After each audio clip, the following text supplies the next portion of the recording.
You done went too far this time, Canon. We're used to your cripply ways, and we expect them. We enjoy it. When I see a rumor that Canon's about to announce a camera, I know that they traveled back in time 4 years to make it, and then traveled back and released it. That's how Canon works. But you done crossed the line this time, Canon. The Canon RP. That line, you peed on the line. I can smell it. So in today's video, we discover the truth behind the Canon RP sensor and why it's not actually a full-frame camera and how they're lying to us, and the boycotting of the future of their lives. That's all coming up. They use electronic stabilization. It makes your video look like you're on a bad vacation. So basically, the Canon RP is a shrunken down 6D2. It was shrunken by one of those witches that shrink your heads. It's a curse. Performance-wise, you're getting that 6D2, 1080p line skippy shit. My Zoom H1 films better 1080p than Canon. Doesn't even record video. Shoots better 1080p than Canon 6D2. I could literally just record an MP3 with the Zoom H1 and send it to a scientist, and he could draw a better picture than the 6D2. Canon RP is a lie. You're not getting a tiny little full frame. Oh, it's the cheapest full frame camera ever released. It's so small. It's not full frame. It has the performance of a 10-year-old APS-C sensor. Go look at any 6D2 comparison to any APS-C Sony, and like, the 6D2 has worse high ISO performance. Every time I think of the 6D2, I think of Mark's Tech. Go subscribe to Mark's Tech. There's no link. Just search it. Mark. You can't spell Mark. Mark's Tech. Get a life. He had the GH5 and he was sick of the autofocus performance with the pulsing lights doing Morse code in the background, sending warnings. Don't buy a Panasonic again. It was a mistake.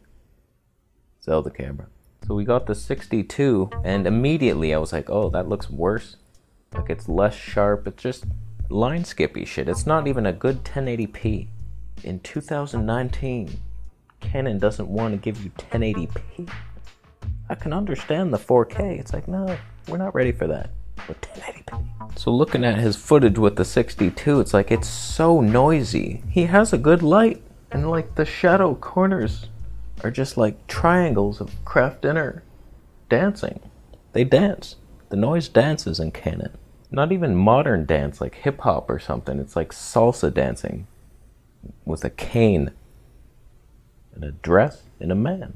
I don't know how Canon made such a terrible sensor in that 6D2, but that's what's in the RP. And I have to wonder if it's not actually a full frame camera at all. They've just like, the outer shell is a full frame, but like they only use the APS-C region. It's like two midgets standing on top, one sitting on the shoulder, and then they look like a big man.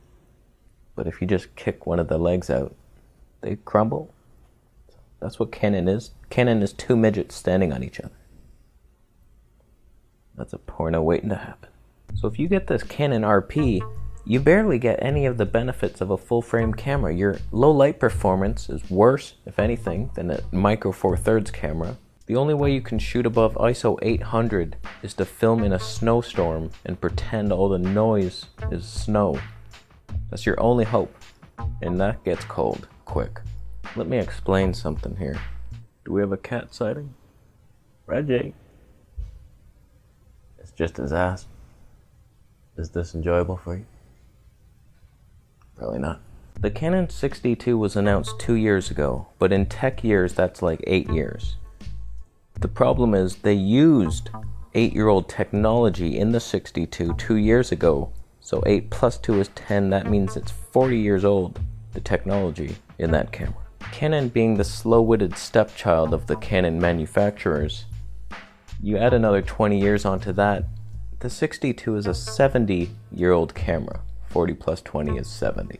You'd get better performance out of a Minolta camera. Your face is Minolta colored.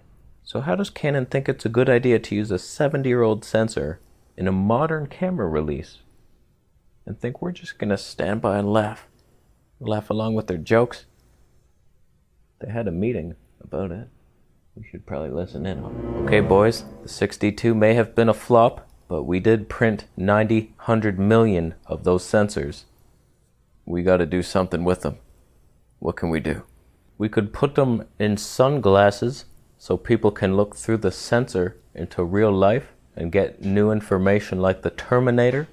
Is that hoisin sauce on your pants? Jesus Christ, Pete. Just give me camera-related ideas, not Terminator glasses, you gypsy.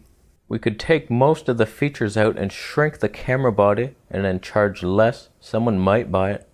Anthony, you're a goddamn genius. Someone give this guy a car. Derek, give him your car. We could also remove 24p and 1080p to piss off the filmmakers. That's actually a good idea, Jake. That should cut down on the amount of B-roll assholes out there on YouTube who think they're cinematic, filming their footsteps to nowhere. I wish they were filming themselves walking off a cliff. How would they upload it, though? In my opinion, Canon went too far with this one. You can't release a 6D2 in 2019, no matter what size it is. I mean, basically, the Canon R is a 5D Mark IV. Slightly worse in some areas, slightly better. It's a sideways step, sidestep an asshole. And the RP is a sideways step to the 6D2. It's just lighter, but removed some features like 1080p, 24p for the cinematic assholes. Think they're special, making slow motion footage of them looking off into the sunset, because that's what slow motion was designed for.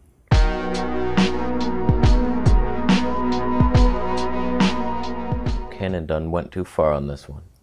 If that rumor of the Tamron 17 to 28 2.8 comes out, I may jump on a Sony executive just hugging, just whispering sweet nothings into his ear in public.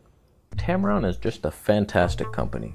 Panasonic should have teamed up with Tamron, but I'm glad they took 3 companies and threw them into the void. With Panasonic's terrible autofocus, Leica's overpriced everything, and Sigma's giant lenses, they can all just beat the shit out of each other in hell for all I care. I much prefer the Sony Tamron connection, even though they're not officially working together. In fact, it seems quite the opposite. Tamron's just undercutting, making cheaper, better lenses. They're like, thanks for all the information, Sony, about how to make the lenses work. It's a dirty move, Tamron, but it's a dirty game. You gotta get your hands dirty up in this. So, I got no problem with it. Sony a7 III, 17 to 28. We got ourselves the perfect camera that I have to connect a Wi-Fi app phone to. Do you have a Wi-Fi app phone? I haven't. They just came out. That's the other shitty thing about that Sony a7 III, even when you connect an external monitor, which I'm willing to do here. If I just have this on the table, it's like, alright, but then they give you no information. You don't even know if you're recording. You could be thrown away for that, remember? Hi everybody, thanks for watching my YouTube channel. He's at it again, Tom. He's recording to nothing. No, I'm making a video. Nope. No, it's not recording. It was recording. You have to come with us. It was recording. I'm sorry. I swear it was. No. So we're done. Let me know down below if Canon went too far this time. I'm boycotting them. So they're dead to me. Unless they release something better, which they won't. Their next one's gonna be too good, if anything. And it'll cost $80,000. 40-year-old sensor. Better than the 70-year-old. We're done. Thanks for watching. Subscribe for more videos. I'll see you later.